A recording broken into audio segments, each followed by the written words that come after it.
La Juventus riacciuffa l'Atalanta e va a pareggiare 1-1 una partita che era iniziata bene e poi insomma ci ha svelato alcune di quelle cose che avevamo già notato nelle ultime partite. È chiaro che adesso ci sono emozioni contrastanti, anche durante la partita ne ho sentite tante. Perché dico ne ho sentite? In realtà io guardo chiaramente la partita, ma ascolto anche e sono presente in alcune chat di altri youtuber per sempre confrontarmi e sentire un po' qual è il termometro della tifoseria. Io voglio auspicare questo, spero che la Juventus e la tifoseria della Juventus non diventi un tifo da TikTok. Perché dico questo? Perché c'è troppo poco equilibrio, noi ci stufiamo troppo in fretta, è come se volessimo scrollare sui nostri telefonini come si fa di solito quando ci annoiamo e siamo sul divano. In realtà questo non va bene perché il calcio è un qualcosa di differente, non si può al 70° sentir dire siamo morti, non ce la facciamo più, che squadra di catenacci, e poi appena segniamo dai andiamo a vincerla. Ci vuole equilibrio, non si può avere un motto che dice fino alla fine e i tifosi sono i primi che si girano come hanno fatto contro l'Inter e vanno fuori dallo stadio, capito, prima che la partita sia finita. Queste sono cose ridicole. Comunque questa è la mia puntualizzazione, mi ci metto in mezzo io come al solito, però mi raccomando ragazzi, non diventate questo tipo di tifoseria, cercate di essere sempre equilibrati. Come al solito, prima di iniziare mi raccomando, iscrivetevi al canale, vi ricordo che è completamente gratuito, ma soprattutto ragazzi lasciate un mi piace e commentate. I commenti sono fondamentali, altrimenti mi trovo qua a parlare da solo e in realtà lo scopo è creare una community e il valore lo date voi, come lo dico sempre, con i commenti, quindi almeno 10 commenti dopo questa partita. La formazione è chiaramente diversa rispetto al solito, ci sono infortuni come quelli di Conceição che erano già preannunciati e quindi insomma Tudor fa delle scelte, va a mettere Azic dal primo minuto proprio al posto di Conceição, anche se vediamo che durante la partita in realtà il modulo cambia in più situazioni con calciatori che vanno a prendere delle zone del campo diverse da quelle che sono poi quelli che bisogna mettere su un modulo quando si posta, una formazione che si posta, e poi decide di far rifiatare Locatelli utilizzando Cobb Miners al primo minuto. Va segnalata questa cosa, Cobb Miners a mio parere gioca la miglior partita da quando è arrivato alla Juventus. Atleticamente l'ho visto molto ma molto meglio e soprattutto ho visto un calciatore che aveva tanta voglia di rivalsa, soprattutto contro la sua ex squadra. Poi bisogna fare insomma un piccolo commento prima di iniziare anche su Azic, che non va assolutamente demolito come so che alcuni tifosi faranno dopo questa partita, perché è chiaro il gol dell'Atalanta proviene purtroppo dall'ennesimo suo errore sulle nostre tre quarti, dove perde un pallone anche un po' per eccesso di lentezza, che è un qualcosa che lo caratterizza in quella zona del campo, soprattutto dove diventa pericoloso quando si perde il pallone. Però non si può demolire un ragazzo di 19 anni, bisogna dargli opportunità. Secondo me Azic ha delle qualità, ma ci vorrà tempo perché in questo momento ha un passo leggermente più lento rispetto a quello che è la Serie A odierna.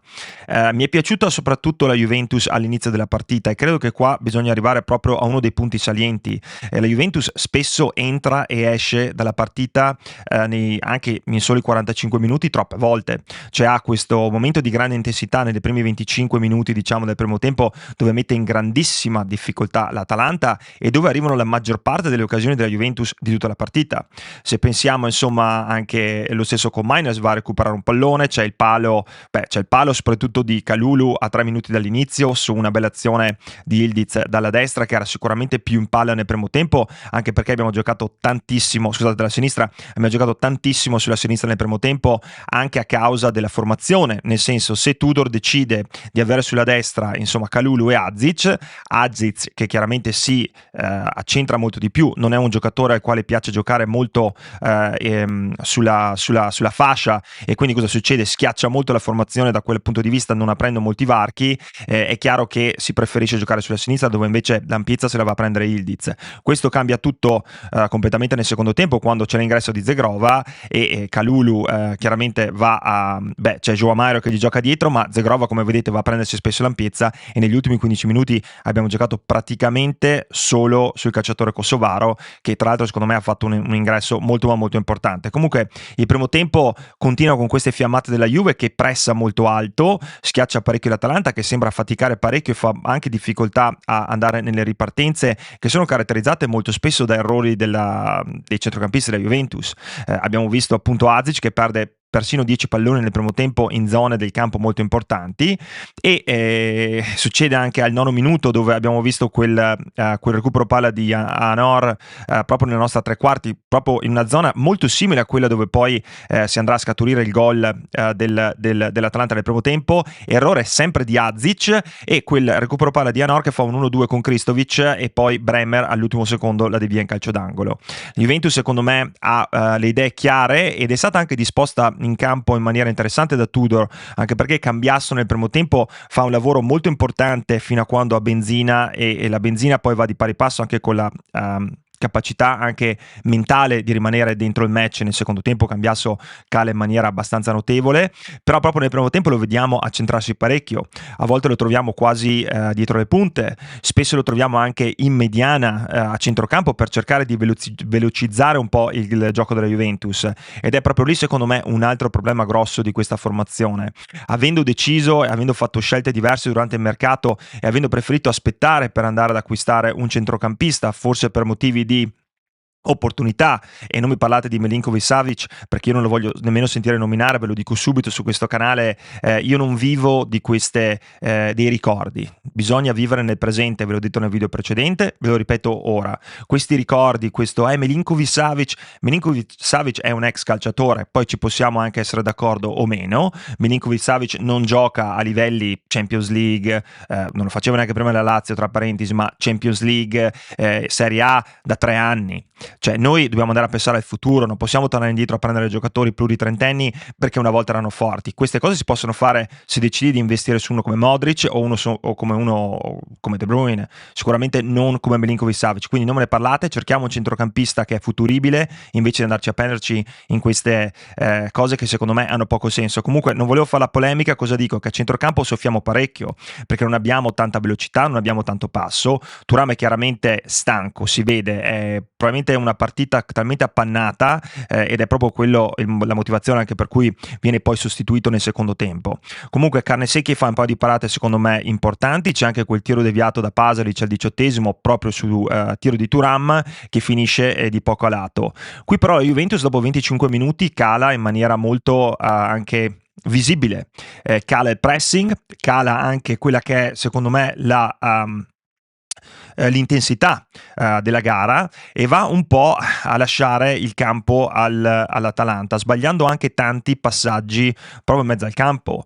Non è solo Azic il responsabile, ci sono anche altri calciatori, però la scelta di Tudor secondo me è di schierare Kalulu a tutta fascia sulla destra, di istinto va a portare la Juventus a giocare tutta la partita nel primo tempo sulla sinistra su Kenan Yildiz, e quindi la Juventus diventa anche più prevedibile perché l'Atalanta sa perfettamente che dalla destra pericoli ne arriveranno molto ma molto pochi, non per demerito di Kalulu, semplicemente perché quello a mio parere, e spero che sia il parere di molti di voi, non è il ruolo di Kalulu. Quindi non mi convince che Tudor ce la voglia vendere perché è l'unico che c'ha, oltre a João Mario che abbiamo visto entrare nella ripresa, a cui a me non è piaciuto più di tanto. Ce la può anche vendere così, ma la realtà è che quello lì non è il suo ruolo e si vede chiaramente. Azic comunque ci prova anche un paio di volte, tra l'altro c'è quel bel tiro al 30° su quell'azione della sinistra con quella bella cavalcata di Cambiasso, dove poi insomma Yildiz va a dare quella bella palla indietro a Azic che secondo me la piazza bene, però purtroppo non la colpisce con abbastanza forza e c'è quella parata in angolo di Carnesecchi. Credo che il primo tempo insomma, se finisse 0-0 la Juventus potrebbe un po' recriminare su se stessa che le occasioni create erano abbastanza ed erano sufficienti, anche se non pazzesche, per meritare quantomeno qualcosa in più. Un vantaggio nella Juventus nel primo tempo ci sarebbe stato, quindi proprio quando tu ti aspetti che la Juventus possa finalmente sfondare e andare a segnare il gol del vantaggio, invece succede quell'infortunio a centro, nella nostra tre quarti da parte di Azic, che 2 o 3 volte perde purtroppo quella palla spalle alla loro porta in una posizione delicata di campo proprio per la lentezza di esecuzione, e loro vanno con Sulemana a recuperare il pallone, un Sulemana che poi imbambola un Gatti peggiore in campo. Gatti un atteggiamento veramente secondo me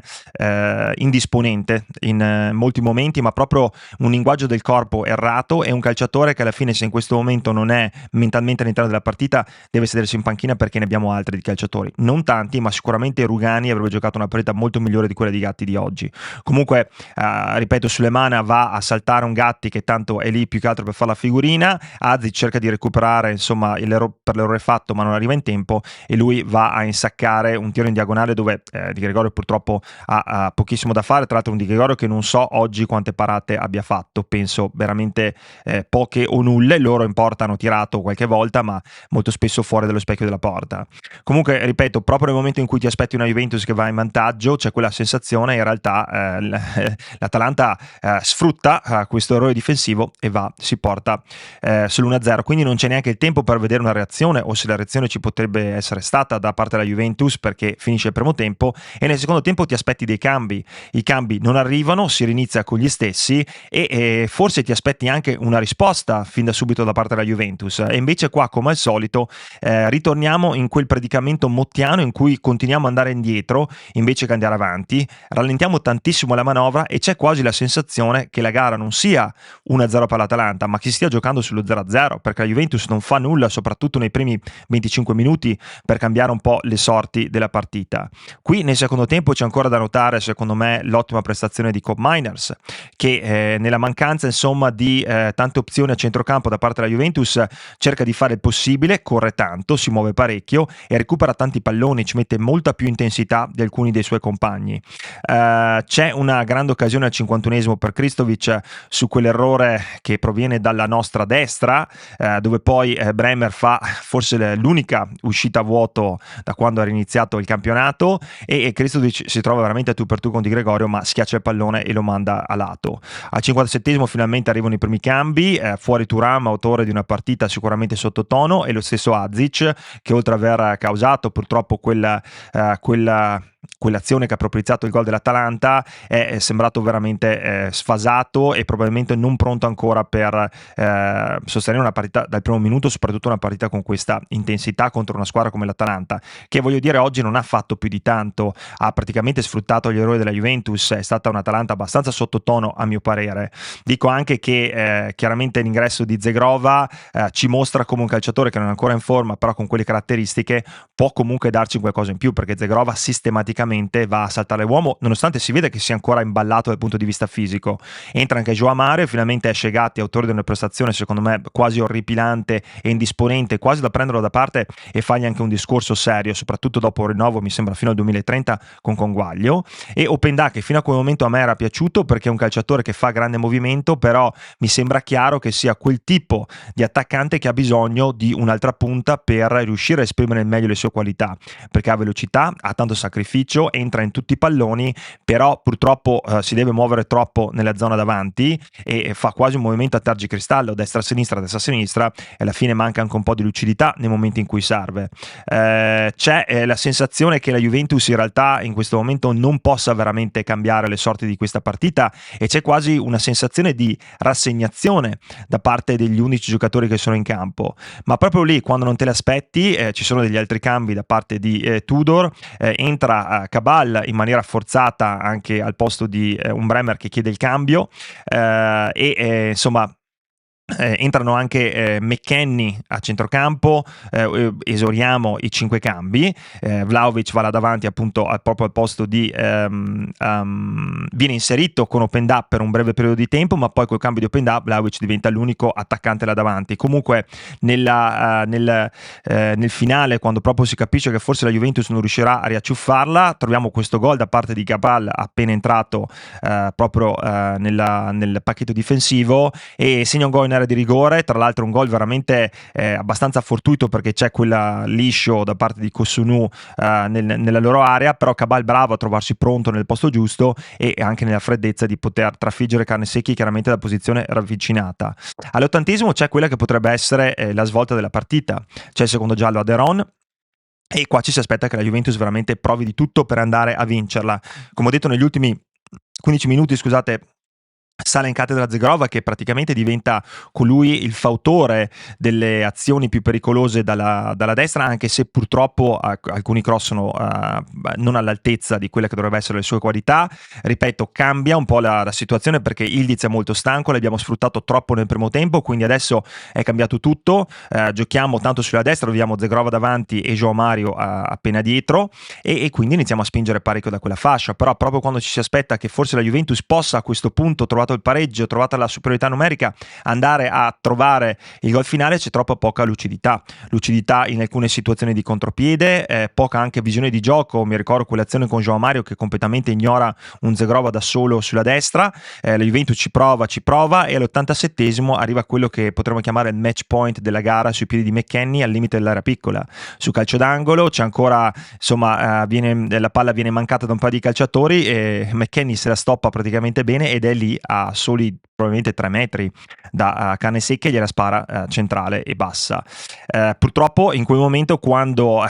credi di poter sul finale andare a portarla a casa, la partita cambia di nuovo secondo me, e gli ultimi minuti diventano una situazione confusionale dove per assurdo persino Vlahovic va a prendersi palloni sulla linea del fallo laterale a destra, togliendo i cross che potevano arrivare da Zegrova, lasciando al centro nessuno per poter poi andare a colpire il pallone e cercare di vincerla. Allora, questa è un po' l'analisi. È chiaro che adesso c'è tanto fermento, c'è quella sensazione che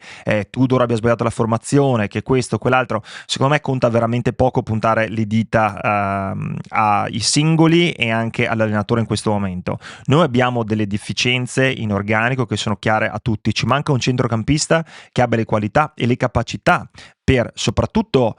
dettare i tempi di gioco. Seconda cosa, per mantenere la squadra organizzata, perché molto spesso succede che la squadra perde un po' il suo assetto e andiamo molto in difficoltà, ma soprattutto per cercare in momenti di difficoltà, come sotto l'1-0 con una squadra come l'Atalanta che oggi è sembrata tutto fuorché irresistibile. Infatti questa diventa poi, ahimè, un'occasione persa. C'è la sensazione che forse ci vorrebbe qualcosa in più in mezzo per poter aumentare, secondo me, le qualità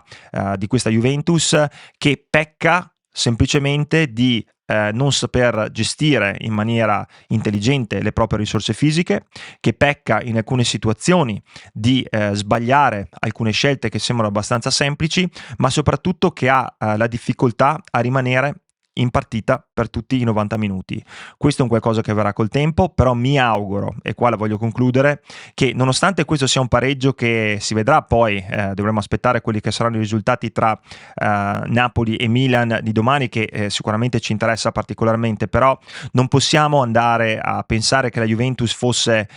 fenomenale dopo le prime 3 vittorie, non possiamo andare a pensare che dopo questi 3 pareggi di fila, incluso anche quello col Borussia, quindi Borussia, Verona e Atalanta, sia finito tutto. C'è tantissimo lavoro da fare e bisogna anche iniziare a sfruttare, secondo me, la rosa in maniera diversa. A gennaio bisognerà fare qualcosa a centrocampo, perché a mio parere non si può giocare tutta una stagione con questo pacchetto in mediana, perché non siamo all'altezza. Ci sono alcuni calciatori che sono troppo stanchi, quindi sì, sono anche interessato a vedere cosa farà il nuovo arrivato Burgess per darci un po' più di smalto in una zona del campo dove fatichiamo parecchio. Però ragazzi, vi invito sempre ad avere l'equilibrio. Ci può essere rammarico, ci può essere una sensazione forse di impotenza in alcune situazioni di gara, come secondo me il secondo tempo, dove la risposta non c'è stata, il gol è abbastanza fortuito. Però